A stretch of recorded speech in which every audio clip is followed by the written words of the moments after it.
Hello guys, Firecub here, and today we're going to be talking about an original concept. Fortnite is the newest craze going on everywhere, and despite its simplicity, it kind of has very complicated origins. Back in 2001, Battle Royale was released, and obviously it's about people battling to the death. This inspired the Hunger Games, which was revolutionary for its dark reputation and political ideology. The only movie that could get more political is The Purge, and we actually wanted that.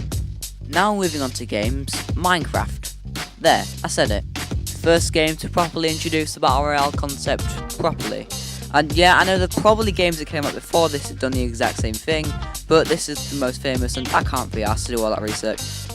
As much as this was popular with 5 to 9 year olds, a couple of retards and that faggot kid Misha, most teenagers and adults that weren't paedophiles wouldn't see this until much later.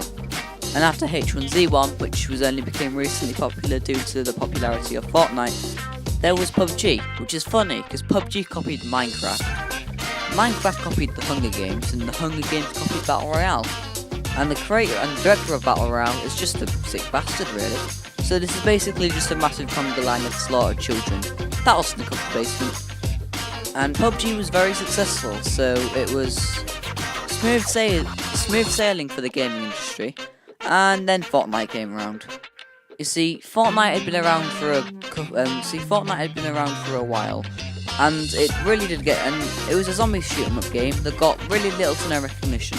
With the company failing, they realised how popular the Battle Royale genre was, and hence Fortnite Battle Royale.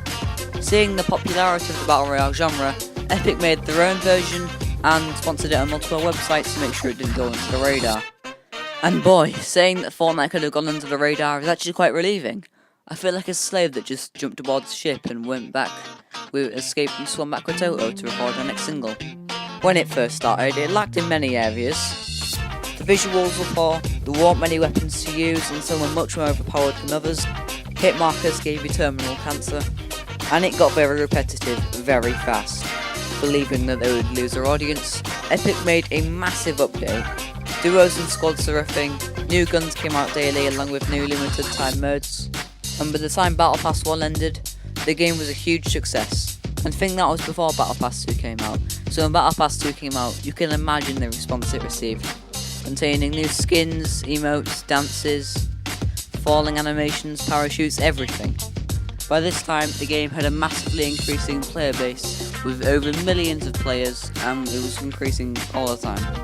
So it was more unstoppable than a rolling stone, and making that comparison sounds awful. It sounds like Star Wars versus chlamydia. And then the game went fully mainstream. Everyone knew about it, all YouTubers were playing it, and Ali A was clickbaiting it with that Victory Royale and thumbnail. It had millions of players and plenty of memes, so it was fully mainstream. Then Battle Pass 4 came around and Fortnite is still incredibly popular now, and now here I am sat writing a script in an aeroplane with my best friend right next to me, writing a slasher script. Hope you guys enjoyed. Like unless you're depressed, subscribe unless you don't have an account because your mum won't let you, and click that little bell is what I said last night.